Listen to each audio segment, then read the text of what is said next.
Chris and Sheril are going to do some sort of a tag team act, apparently.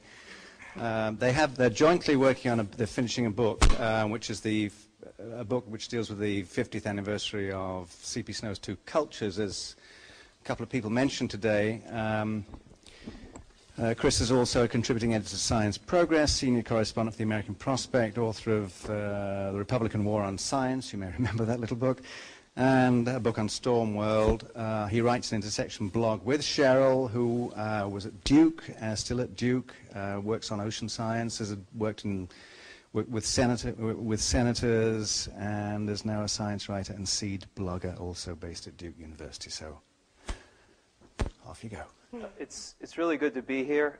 This presentation is not scripted. We're going to do it together, but we didn't prepare to do it together. If we'd prepared, I think we'd both be wearing our Save Pluto T-shirts, because one of our arguments is we have to reconnect science with American culture, and the best way to do that is not to take people's planets away.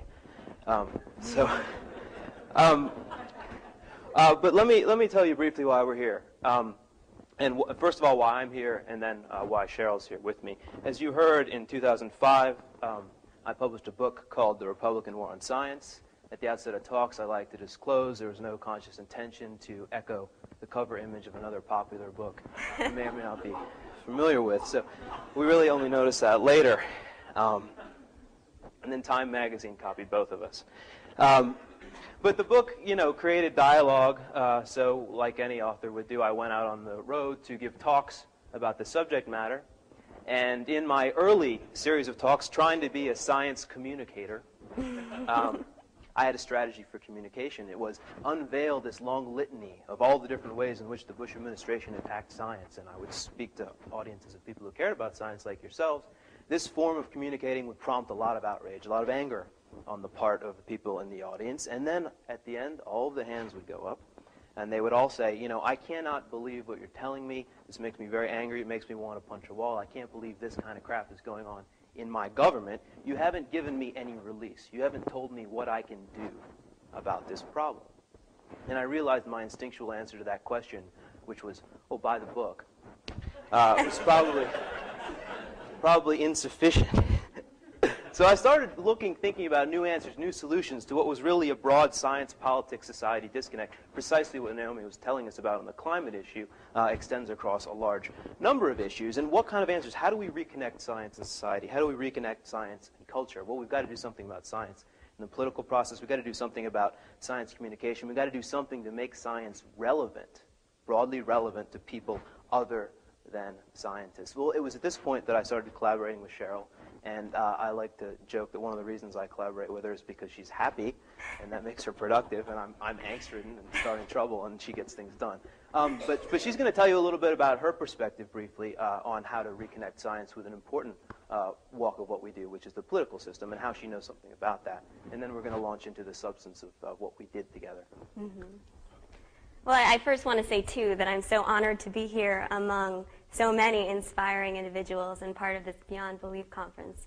I came to this in a very different way from the world of academia, and now kind of merging with the worlds of policy, the worlds of greater science communication.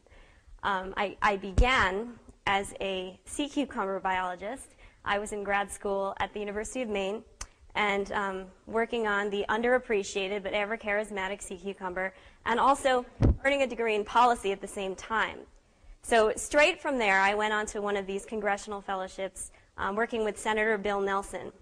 And from day one, I felt, just like Heinlein would say, a stranger in a strange land. I was shocked at how little science seemed to inform the decision-making process, and realized that I had been in many ways living within this bubble. I mean, someone asked me on day one, so this global climate change thing, is that real? And that surprised me, because all of the conversations that I had in grad school, all of the conversations that I was having at home with my friends, it seemed like a consensus. But as Naomi was just saying, a lot of people, I still think the jury's out. And why is that happening? Well, you have all sorts of organized institutions, nonprofits, associations coming to Congress to brief members and staffers about the problems, about Keeling, about the curves, but with very different messages, and speaking in p-values and statistics, to staffers who are going home and watching the same reality TV shows that my friends at home in New York are watching, and not really grabbing them in a way that's engaging. The Pew Commission would come in and give a briefing for staffers, and a few people would show up in the room.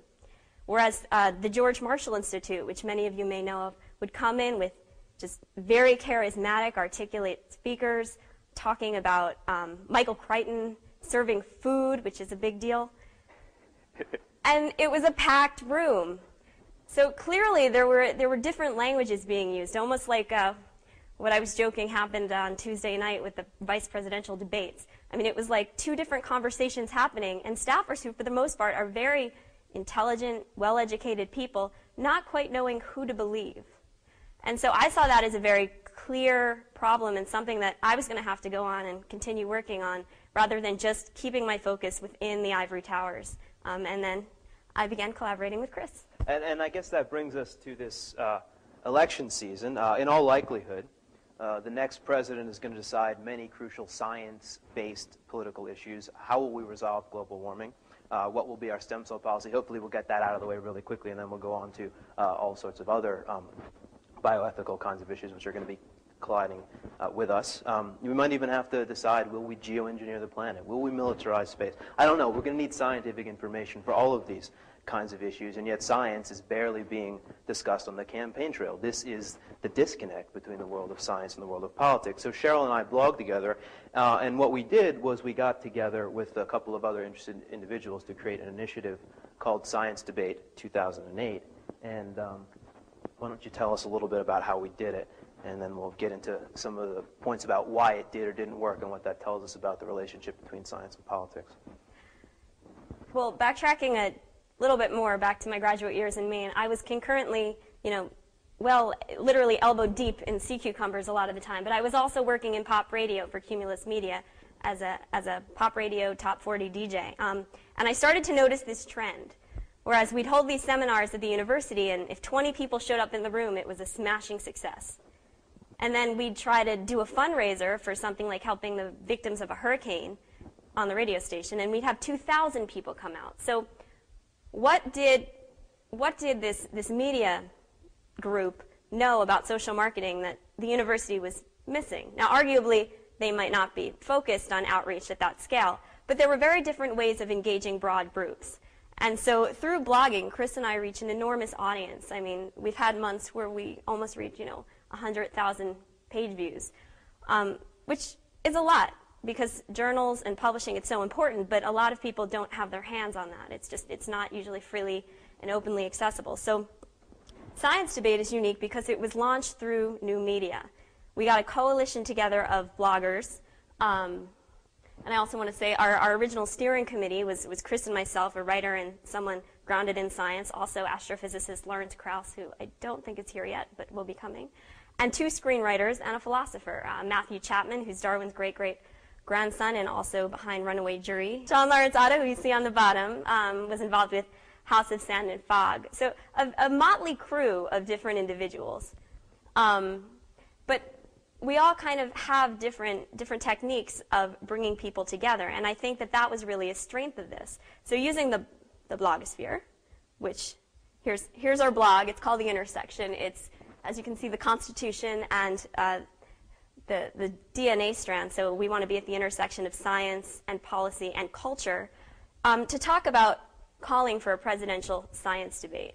And we let our readers know. We built this coalition of all these science bloggers, both on Seed science blogs and well beyond, to really keep beating the drum and getting people to be thinking about why these issues in the environment, in medicine, in all of these different arenas that we work on individually are so important, and we should be speaking in a broader voice together about getting a national focus on them for our next candidates and in the next administration.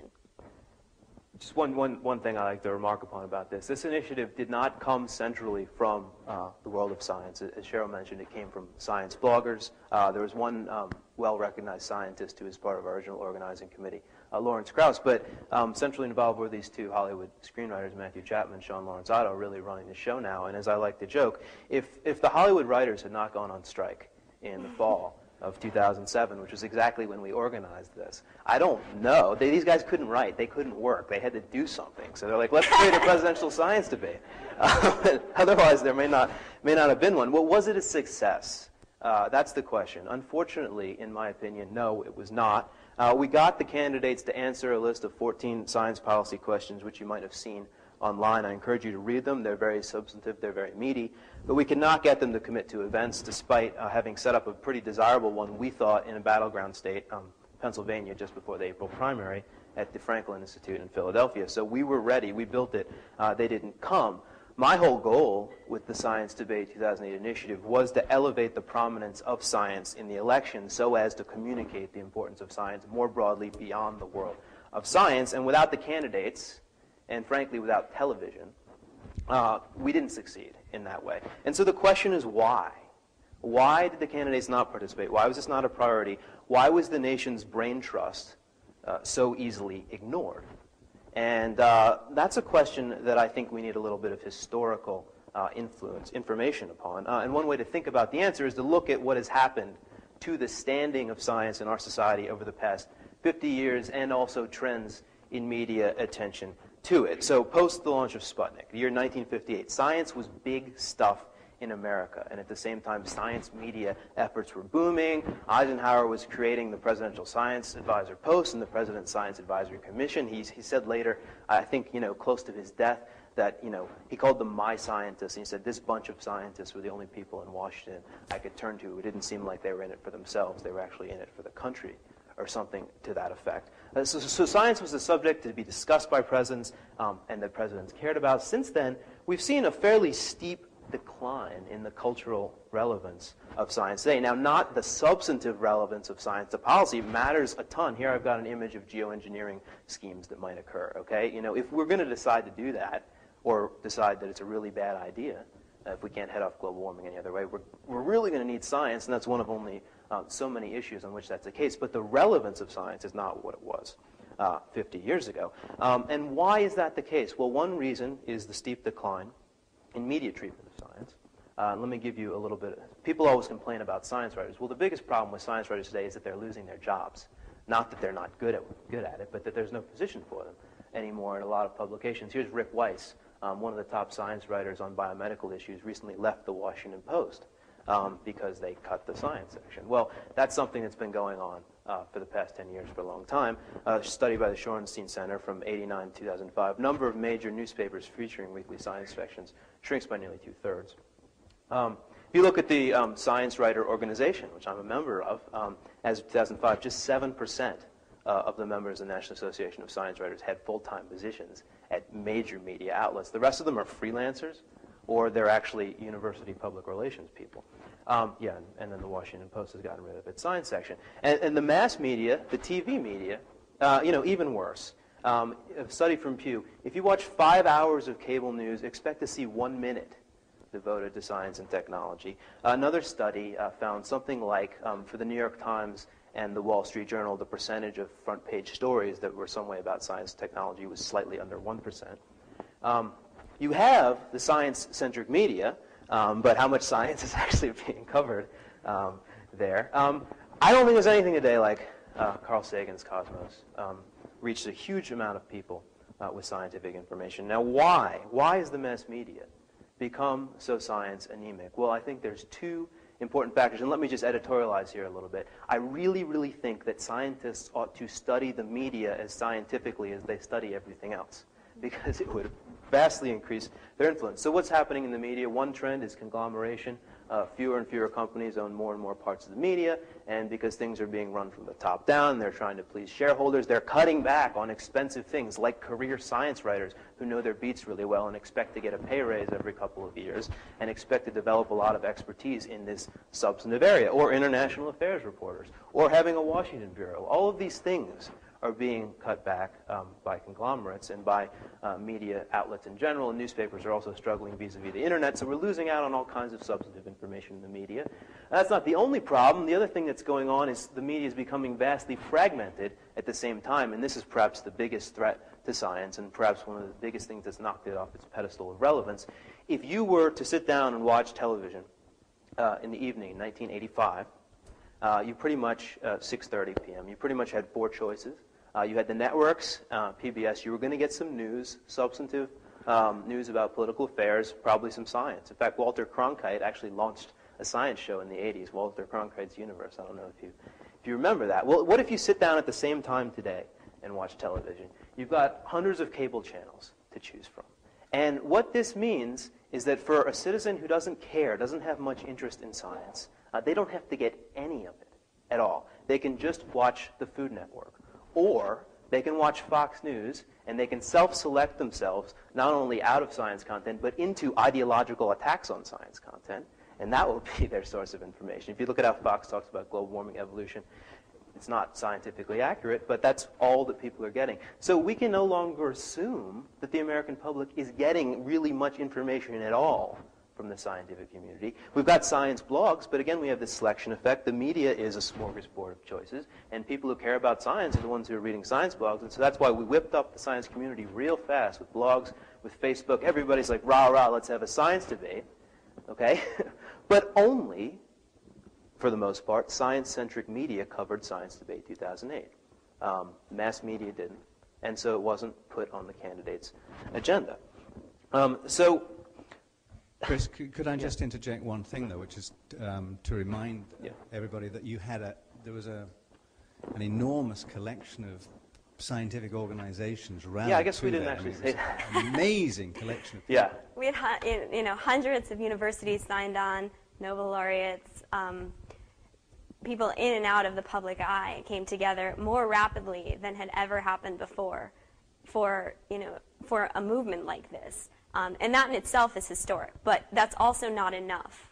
And I think that's the message that we want to drum home here. I'm sorry, I'm so pessimistic. Yes, that's the crazy thing is the science community wants now, perhaps more than ever before, to connect with politics partly because we're so unhappy about the Bush administration and all the attacks on science. That's really roused people. There's also the international competitiveness issues vis-a-vis China and India that have also really made people think, oh my God, science policy better be taken seriously or else we have to worry about our economic engine. Mm-hmm. So we really want to reach out. It's very easy to get the science community to say, listen, please listen. And nearly, I'm sorry. Yeah, go ahead. I was just going to say, and right now, just the sheer number of papers coming across my desk every week that are one organization or one institute or one university or one think tank's package, white paper, to hand to the new administration. It's mind-blowing. And I just have to wonder, when they get all of these reports about science recommendations for 2009 and beyond, what are they going to do with them? Are they going to have a science advisor to take a look at it, or is it going to get shelved and they're going to go back to CRS? Your guess is as good as mine, because I really don't know. But I think that there's an information overload going on right now, and it's going to continue because everyone wants to carve out their niche. And I don't know if that's the best way to do it. So the fundamental problem that we want to argue is that science matters more than ever to decision-making. Science probably matters more than ever to the individual lives of the citizens. But science's cultural relevance is extraordinarily low, and so it doesn't have the influence it deserves, and doesn't have the relevance it deserves to non-scientists. How do we go about solving that? I think that it's driven by divides between scientists and politics. Scientists are not connecting with the political system. They're not connecting with the mass media, and they're not understanding it. There are also two other sectors, one of which is going to get me in a lot of trouble with this audience, which is the polarization of science in the religious community. And then the last one is science in the entertainment media. The most powerful part of the media is where science is not really coming across. Let me give you an example. Naomi talked about the climate issue, and she mentioned the Intergovernmental Panel on Climate Change's reports on global warming. So a study was done by Anthony Leserowitz, I believe he's now at Yale, looking at the global warming blockbuster The Day After Tomorrow. And so it turns out that this movie reached 21 million people, 10% of the U.S. population, according to his study. And just the spin-off media coverage of the movie, not the movie itself, but just like people writing about the movie, was equal to 10 times the media coverage that the 2001 Intergovernmental Panel on Climate Change report received.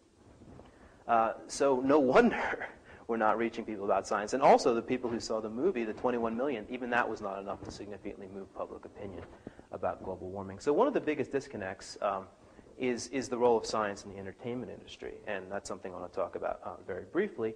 In the movies, what are scientists? They're freaks, geeks, or villains. They're the mad scientists playing God. They look like this, right? You know, a lot of film and television narratives are about the paranormal and pseudoscience. We just, J.J. Abrams' show Fringe just launched. You know, it's not just that the things are inaccurate, but the storylines are not remotely scientifically plausible. I just watched The Core, where the core stops spinning and then they drill into the center of the Earth to fix it using the material unobtainium. So, let me show you some other faces of science and entertainment. There's Ben Stein making scientists look bad even back then before Expelled. And I also just want to throw onto that, I don't know if you guys are aware, but when Expelled came out, they were actually doing private briefings, screenings for members of Congress with question and answer periods afterwards. And that stuff was reaching staff makers, policy makers. Are we? Hey, here's the 80s. And just a couple more. So the broad argument is that we have to find, and in our Candle in the Dark, which we'll talk about more tomorrow, is we have to mobilize the people who care about science and put them into intersection with the entertainment industry, with the media, with the political system in new ways. And we'll talk about actually the manpower that would be required to do that and how, in fact, it exists already because there's a lot of postdocs who can't advance because there aren't enough positions for them and things like that. But just to go on, perhaps one of the most polarizing things, one of the reasons that people can't connect with science is because they believe that science is an attack on their religious beliefs. Okay, I'm an atheist. I agree with you about almost everything you say when you're attacking religion. However, most of America just doesn't, it doesn't compute for them. So we have, on the one hand, we have the young earth creationist America. On the other hand, we have the leaders of science who overwhelmingly don't accept religion. And when it's construed as a battle between the two extremes squeeze out the middle, and people think they can't have their science because it will be an assault on their core values, all of which, unfortunately, leaves science kind of alone, alienated at the table. Nobody wants to sit with it. And so we've got to reconnect science. The South Park version. We got to reconnect science with religion, entertainment, media, and politics. So we need collaborations like Science Debate 2008, but bigger. And we need to succeed, break through in the media in a way that we didn't there. But for that to happen, this is my last point, and then we'll end. Sorry, it's two of us, right? Don't we get 30 minutes? We have to grapple with an episode in the history of the scientific community. And that episode is 1992, the snubbing of Carl Sagan. Greatest science communicator in a generation. He was present on television and in film, which is really how today you reach a lot of people. Being on the Johnny Carson show, Cosmos reaching hundreds of millions of people, Contact, the Hollywood movie version. He also was a good writer. And a good scientist, but nevertheless, when he came up for membership in the National Academies, he needed 3/4. He got 1/2. And that's the kind of thing that we have to change if this kind of outreach and cultural relevance of science is going to happen. Thank you. Great, thank you.